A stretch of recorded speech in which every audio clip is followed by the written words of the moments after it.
Hello everyone. I am Karina from BSc Chemistry Honors second year. Today we will discuss about the chapter The Distribution Law, which is from our Physical Chemistry book of second year of Pardeep Publications. So हमें distribution law की need क्यों पड़ी, किसने इसको दिया, इसके बारे में हम इस चैप्टर में पढ़ेंगे.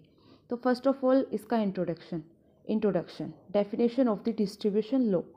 It is observed that when a solid or a liquid is added to a mixture of two immiscible liquids, in both of which it is soluble, for example, iodine to a mixture of carbon disulfide and water or succinic acid to a mixture of ether and water, it distributes itself between the two liquids in such a manner that the ratio of concentration of the substance in the two liquids is always constant at constant temperature. These observations were made by Berthold and Jungelfish in 1872. However, it was pointed out by Nernst in 1891 that the ratio of the concentrations is constant only when the solute has the same molecular weight, that is the molecular state, in both the solvents. Hence, the generalization was put in a proper form by Nernst and is called Nernst distribution law. It states as follows: a solute, that is solid or liquid, distributes itself between the two immiscible solvents in such a way that the ratio of the concentrations of the solute in the two solvents is constant at constant temperature, independent of the presence any other molecule species, provided that the solute has the same molecular state in both the solvents. Thus, if a solute X distributes itself between the two immiscible solvents A and B, then if X remains in the same molecular state in both the solvents, we will have concentration of X in solvent A divided by concentration of X in solvent B is equal to C1 by C2 is equal to K, which is a constant. The constant K is called distribution coefficient or partition coefficient. To test the validity of the law, different amounts of a solution of iodine may be added to mixtures of water and carbon tetrachloride or CS2 taken in different bottles. These are then shaken and allowed to stand. A known value of each layer, volume of each layer is pipetted out and then titrated against hyposolution to find out the concentration of iodine. Similar experiments may be performed with other solutes and immiscible solvents. Conditions under which distribution law is valid. The distribution law is valid only if the following conditions are satisfied. Number 1. The temperature must remain constant throughout the experiment. 2. The two liquids, or we can say solvents, should be mutually immiscible. 3. The amount of solute added should be small, that is, the solution should be dilute. This is essential because in certain cases the solute added affects the mutual solubility of the solvents. 4. The solute must have the same molecular state in both the solvents, that is, it should not undergo association or dissociation in any of the solvents or combination with any of the solvents. Thus, the law is not valid for the distribution of benzoic acid between water and benzene because it has been observed that in benzene, benzoic acid undergoes association to form dimers. Similarly, the law is also not valid for the distribution of any electrolyte like HCl acid between water and a non-polar solvent like benzene, CS2, carbon tetrachloride, etc. because the electrolytes undergo dissociation in water. उसके बाद इसके लिए कुछ numericals दिए गए हैं जो कि इसकी एप्लीकेशंस या कंडीशंस को सेटिस्फाई करते हैं. उससे आगे है thermodynamic derivation of the distribution law. The thermodynamic derivation of the distribution law is based upon the principle that if there are two phases in equilibrium, that is, two immiscible solvents containing the same solute dissolved in them, the chemical potential of a substance present in them must be same in both the phases. From thermodynamics, we know that the chemical potential, which is denoted by mu, of a substance is a solution given by mu is equals to mu naught plus RT ln of A, where mu naught is the standard chemical potential and A is the activity of the substance, yeah, or solute in this solution. Thus, for the solute in liquid A, we have mu A is equals to mu naught A plus RT natural log of A. Similarly, for the solute in liquid B, we have mu B is equals to mu naught B plus RT ln of AB. But as already stated, since the liquids A and B are in equilibrium, mu A equals to mu B. So, we will put the value of mu A and mu B. Mu naught A plus RT ln AA plus AA is equals to mu naught B plus RT ln of AB. RT ln AA minus RT ln AB equals to mu naught B minus mu naught A. Ln of AA upon AB is equals to mu naught B minus mu naught A upon RT. Further, at a given temperature, mu naught A and mu naught B are constant for given substance in the particular solvents. Hence, at constant temperature, we have from equation 4th, ln AA upon AB equals to constant, and therefore AA upon AB equals to constant. This is the exact expression for the distribution law. However, if the solutions are dilute, the activities are equal to the concentrations.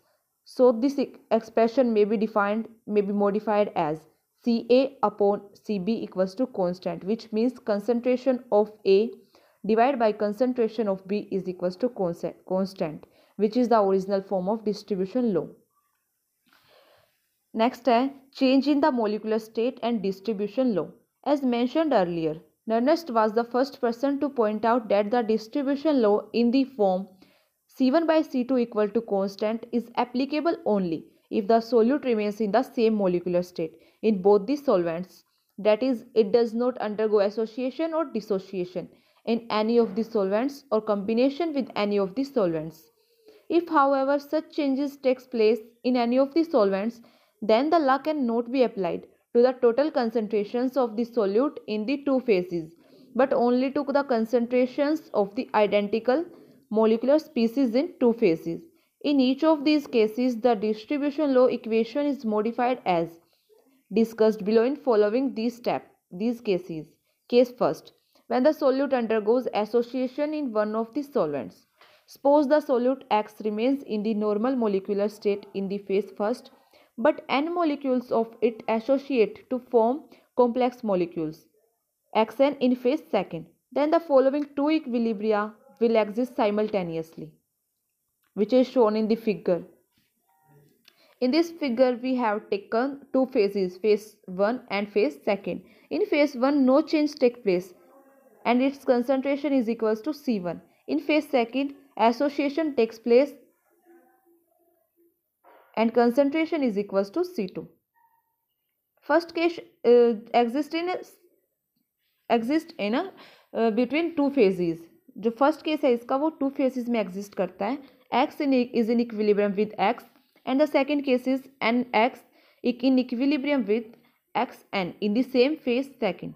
Suppose the total concentration of solute X in phase first is C1 and the total concentration of solute X in phase 2 equals to C2. Also suppose alpha is the degree of association of the solute in phase second. Then concentration of associated molecules in phase second, that is Xn equals to 1 upon n C2 alpha, and concentration of unassociated or we can say normal molecules in phase second equal to 1 minus alpha into C2. Applying the distribution law to equilibrium in case first, we get concentration of solute X in phase first divided by concentration of normal molecules of X in phase 2 equals to constant. C1 upon 1 minus alpha of C2 equals to constant. Again apply law of chemical equilibrium to equilibrium condition second. We get concentration of associated molecules in phase second upon concentration of normal molecules in phase second raised to power n is equals to constant. 1 upon n C2 alpha upon divided by 1 minus alpha C2 whole raised to power n equals to constant. C2 alpha upon 1 minus alpha into C2 raised to power n equals to constant. Therefore, n is a constant. Taking the nth root, we get under nth root of C2 alpha divided by 1 minus alpha into C2 equals to constant. Now we will divide these equations which is from case first and which is case from second. The first then we will get C1 upon nth root of C2 alpha equals to constant, which is the exact formula. When the molecules in the phase second are almost completely associated, alpha is equals to 1 and therefore C1 upon nth root of C2 equals to constant. Now we will discuss its second case, when the solute undergoes dissociation in one of the solvents. As before, suppose the solute X dissolves in the phase first without any change in the molecular state but undergoes dissociation into YZ, etc. in the phase second. The following two equilibria will be set up. First, X is in equilibrium with phase 2 X, and second, is in equilibrium with Y plus Z in the same phase. Suppose total concentration of solute X in phase 1 is C1, total concentration of solute X in phase 2 is C2. Also suppose the degree of dissociation of solute in the phase second is alpha. Then concentration of undissociated molecules in phase second equals to 1 minus alpha into C2.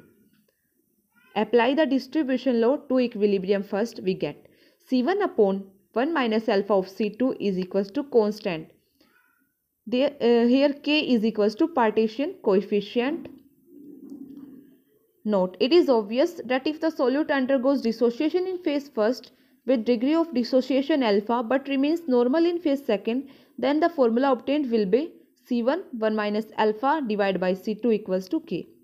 Similarly, if the solute undergoes dissociation in both the phases with different dissociation is equals to alpha in each, then the formula will be C1 into 1 minus alpha divided by C2 into 1 minus alpha is equals to K.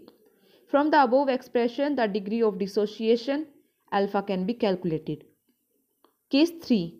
When the solute undergoes combination with one of the solvents. Suppose the solute X remains in the normal molecular state in phase first, but one molecule of it combines with n molecules of the solvent to form the compound molecules X into Ns in phase second. Then there are two cases also. X is in equilibrium with X, and second is X plus Ns is in equilibrium with X into Ns in the same phase second. Suppose concentration of solute X in phase 1 is equals to C1 and the concentration of normal molecules in phase 2 is equals to C2. Concentration of solvent molecules in phase second is equals to Cs and concentration of compound molecules in phase 2 is equals to Cc. Apply the distribution law to equilibrium first. We get C1 upon C2 equals to K, which is the distribution coefficient. Again apply law of chemical equilibrium to equilibrium second. We get Cc upon C2 into Cs raised to power n is equals to K1. Since the solvent in phase second is present in excess, its concentration, which is Cs, remains almost constant in spite of combination with the solute X. Particularly if the solute is added in small quantity, that is the solution is dilute. Thus Cs raised to power n is constant and this equation becomes Cc upon C2 equals to K1 Cs raised to power n is equals to K2, another constant. Adding 1 to both the sides, we get 1 plus Cs upon C2 is equals to 1 plus K2. On solving this, C2 plus Cc divided by C2 equals to 1 plus K2. Now divide these equations of phase in equilibrium first and in equilibrium second. We will obtain C1 upon C2 into C2 divided by C2 plus Cc is equal to K upon 1 plus K2. C1 upon C2 plus Cc equals to K upon 1 plus K2 is equal to K3, another constant. But C2 plus Cc is the total concentration of the normal as well as the solvated molecules of the solute X in phase second. Thus the above equation in fact implies that total concentration of solute X in phase 1 divided by total concentration of solute X in phase second is equals to constant. Hence, we conclude that when the solute enters into chemical combination with one of the solvents, There is no modification of the distribution law equation except that the numerical value of the partition constant is changed. Now we will discuss about the applications of distribution law.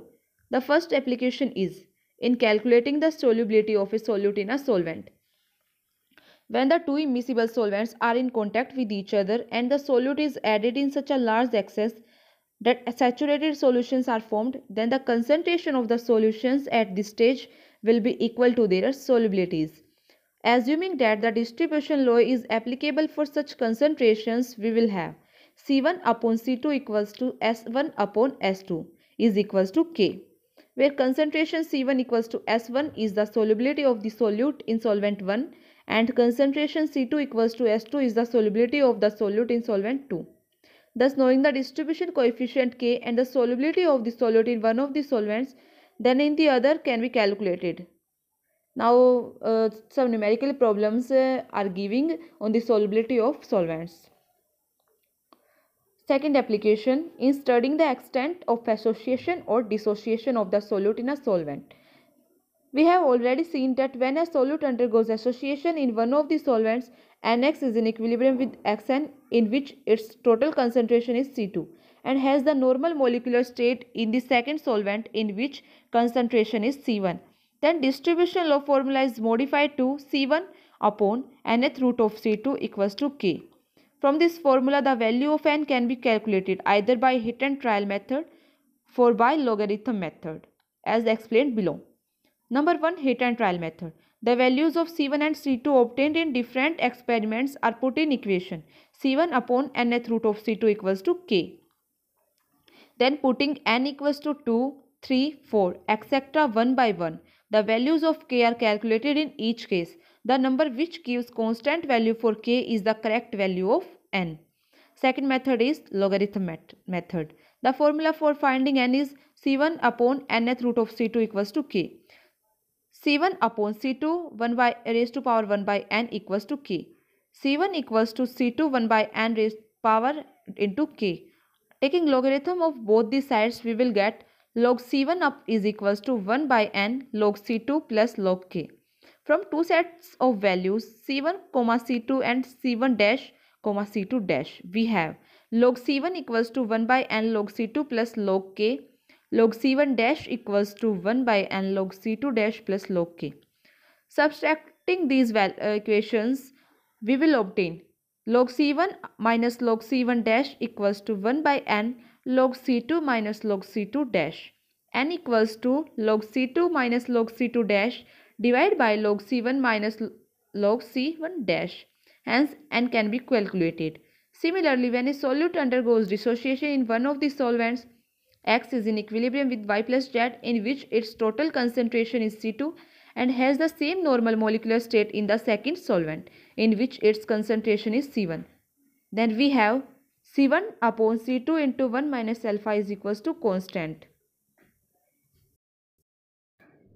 The next application of distribution law is in predicting distribution indicators. It has been seen that the iodine distributes itself between CS2 and water with a distribution coefficient equal to 400 towards CS2. Thus, if a weak solution of iodine is to be estimated, then a few drops of CS2 may be added to this solution. As a result, a considerable amount of I2 will pass into CS2 layer and give it a deep violet color.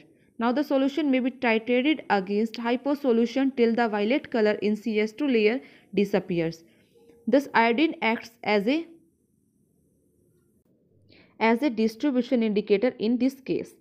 Number 4 application in the study of chemical equilibria leading to the formation of complex ions.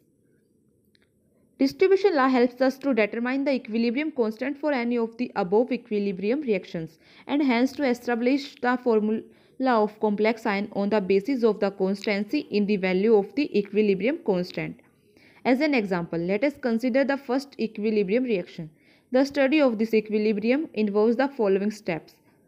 Number 1. A solution of iodine in CS2 is shaken with water to find out the distribution coefficient of iodine between water and CS2.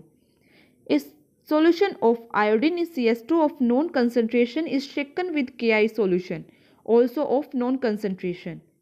After the distribution of iodine is complete between the two layers, the concentration of iodine left in the CS2 layer is determined by titration against standard hypo solution. Suppose that initial concentration of iodine in CS2 is equals to A moles per liter. Initial concentration of Ki solution is equals to B moles per liter. Concentration of I2 left in CS2 layer after distribution equals to C moles per liter. Distribution coefficient of I2 between water and CS2 is equals to K. As iodine reacts with Ki, the total concentration of iodine free plus combined in the aqueous layer is much higher than if no Ki were present. Obviously, the total concentration of I2 free plus combined in the aqueous layer is equals to initial concentration of I2 in CS2 minus concentration of I2 left in CS2 layer is equals to A minus C moles per liter. Concentration of free I2 in aqueous layer can be calculated by applying distribution law. That is, concentration of free I2 in aqueous layer divided by concentration of I2 in CS2 layer is equals to K. But concentration of I2 in CS2 layer equals to C moles per liter. Concentration of free I2 in aqueous layer is equals to Kc mole per liter. Amount of I2 that has combined with Ki is equals to A minus C minus Kc moles per liter is equals to D moles per liter, we can see. Now according to the reaction, Ki plus I2 is in equilibrium to form Ki3. Number of moles of I2 combined is equals to number of moles of Ki combined is equals to number of moles Ki3 formed. Therefore, concentration of Ki3 in the aqueous layer is equals to D moles per liter. Concentration of Ki in the aqueous layer is equals to B minus D moles per liter. Concentration of I2 in the aqueous layer is equals to Kc moles per liter. Substituting these values is in equilibrium law expression, which is K dash equals to Ki3 divided by Ki into I2. The equilibrium constant K dash can be calculated. Starting with different initial concentrations of iodine and Ki solutions, the value of K dash is determined in each case. A fair constancy in the value of K dash confirms the formula of complex Ki3 or that of the complex ion I3 negative. Number 5th application, in the process of extraction. The process of extraction is of great importance both in the laboratory and industry. In the laboratory, the process is often used for the removal of dissolved substance from an aqueous solution with the help of organic solvents like ether, chloroform, carbon tetrachloride or benzene. In the industry, the process is used to remove the impurities from the product. Basically, the process involves shaking of the aqueous solution of the substance with an organic solvent, which is immiscible with water but in which the substance to be extracted is soluble. After shaking, the mixture is allowed to stand. Most of the substance passes into the organic layer, from which the former can be separated out by distilling of the organic solvent. However, in order that the process of extraction may be more effective and efficient, the following two conditions must be fulfilled. Number 1. The value of the distribution coefficient of the substance between water in which the substance is already present, and hence the extracting solvent should be greater in favor of the extracting solvent. It is sometimes possible to increase the distribution coefficient artificially by making the substance less soluble in the aqueous phase. This can be done by adding some substance which depresses the electrolytic dissociation of the compound being extracted. Thus, suppose that an organic compound which ionizes to a certain extent in aqueous solution is to be extracted with ether. If a strong inorganic acid, HCl etc. is added to the solution, the hydrogen ion concentration is increased and the ionization of organic acid is reduced. Because of the common ion effect, in the solution there will be greater amount of the undissociated acid and hence the amount extracted will be greater. Similarly, an organic phase can be best extracted in the presence of a strong inorganic base. The addition of salts also usually lowers the solubility of an organic compound in water, salting out effect, and thus increases the distribution coefficient. Number 2. The whole of the extracting solvent available should not be used in one lot, but it should be used in maximum number of installments. That this factor increases the efficiency of extraction can be seen as follows. Suppose x gram of the substance are present in 1 liter of the aqueous solution. Also suppose 1 liter of ether is available as the extracting solvent, and that the distribution coefficient of the substance between ether and water is 2. Now if whole of the ether is used in one lot and x gram be the amount of the substance extracted into ether, then we will have concentration in ether upon concentration in H2O equals to x upon 1000 divided by x minus small x divided by 1000 equals to 2. There we obtain x is equals to 2 upon 3, x is equals to 0.67 x. Thus only 67% of the total amount will be extracted in this case. Again, suppose the whole of the ether is used in 2 installments, each of 500 cc. After shaking with first installment of 500 cc, suppose x1 gram of the substance passes into the ether layer. Then clearly we will find its x1. x1 upon 500 divided by x minus x1 upon 1000 is equals to 2. x1 equals to 1 by 2 of x is equals to 0.5x. Thus 50% of the total amount is extracted out in this operation. Now we will take another installment. Therefore the amount of the substance left unextracted is equals to x minus 1 by 2 of x equals to 1 by 2 x. Now 1 liter of the aqueous solution containing 1 by 2x gram of the substance is shaken with the remaining 500 cc of ether. Suppose the amount extracted into ether by this operation is x2 gram. Then x2 upon 500 divided by x by 2 minus x2 divided by 1000 is equals to 2. x2 is equals to 1 by 4x equals to 0.25x. That is 25% of the total substance passes into the ether layer in this operation. Therefore, total amount of the substance extracted is equals to 75%. Thus, when 1 liter of ether is used in 2 equal installments, the percentage extraction increases from 66.7 to 75%. Similarly, it can be seen that 1 liter of ether is used in 4 equal installments. The extraction increases further to 93.75%. Now a general formula can be derived which gives the amount of the substance left unextracted after a definite number of operations. The formula is Wn equals to Kv divided by V plus Kv whole raised to power n into W. In order that the extraction may be most efficient, clearly Wn should be smallest possible. This can be so only if the factor Kv upon V plus Kv whole raised to power n is small as possible. Now in this factor the denominator V plus Kv is greater than the numerator Kv. Therefore Kv divided by V plus Kv is less than 1. Hence the above factor will be the smallest possible when n is the largest possible. Now in further in Parkes process for desilverization of lead. Also use is made of the principle of extraction. Silver is more soluble in zinc than in lead. Zinc is immiscible with molten lead. Thus when zinc is added to argent ferrous lead, a large quantity of silver goes into molten zinc layer, leaving the little silver in the molten lead layer. Because the distribution coefficient of silver between zinc and lead is 300 at 880 degrees Celsius. Zinc containing silver forms the upper layer.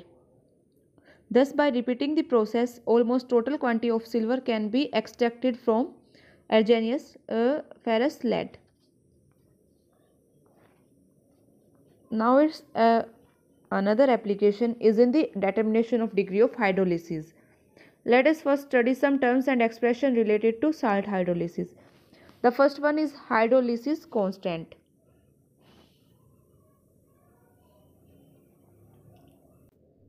The general equation for the hydrolysis of salt Ba may be written as Ba plus H2O in equilibrium Ha plus BOH. Applying the law of chemical equilibrium, we will obtain HA BOH upon BaH2O is equals to K.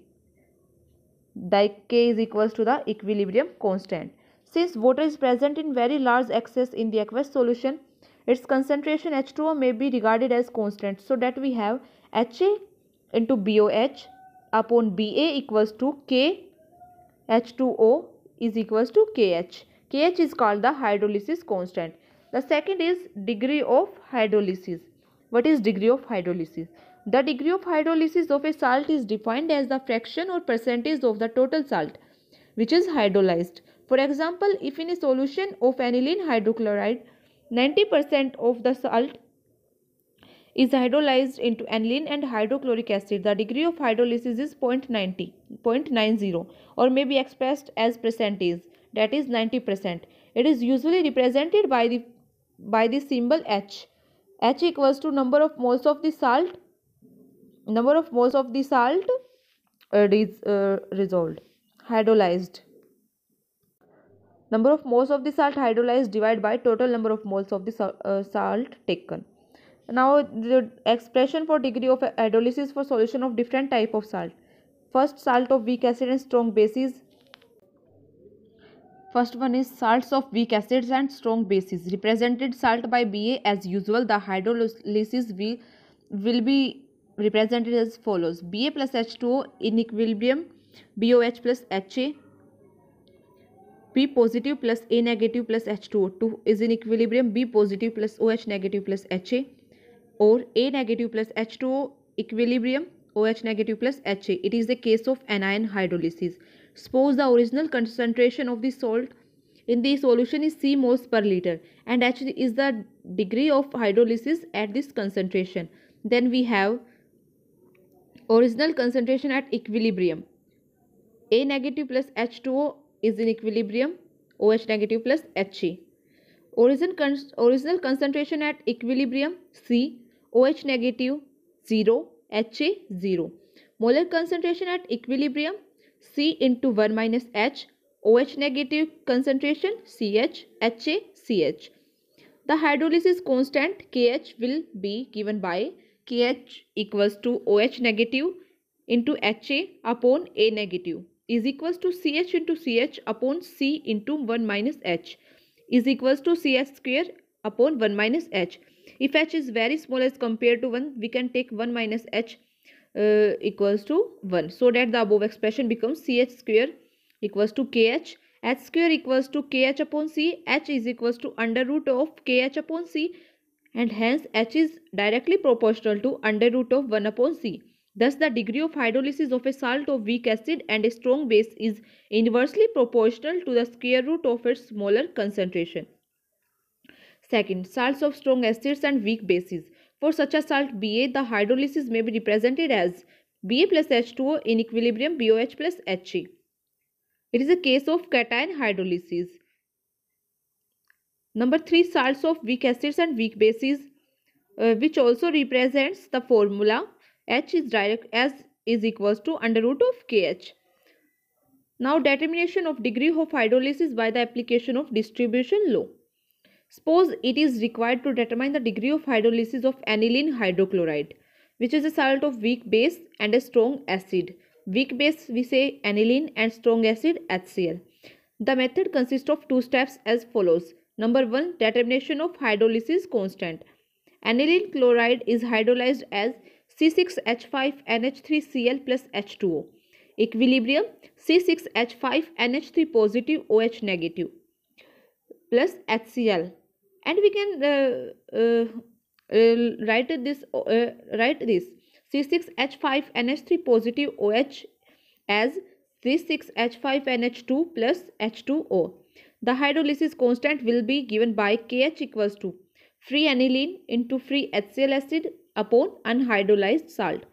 Thus, to get the value of KH, the aim is to find the molar concentration of free aniline, free HCl acid and the unhydrolyzed salt in an aqueous solution of aniline hydrochloride. This is done by shaking aqueous solution of aniline hydrochloride of known concentration with benzene. As a result, the free aniline distributes itself between the two solvents, that is water and benzene, whereas HCl acid and the unhydrolyzed salt remain in the aqueous layer but only as shown in figure.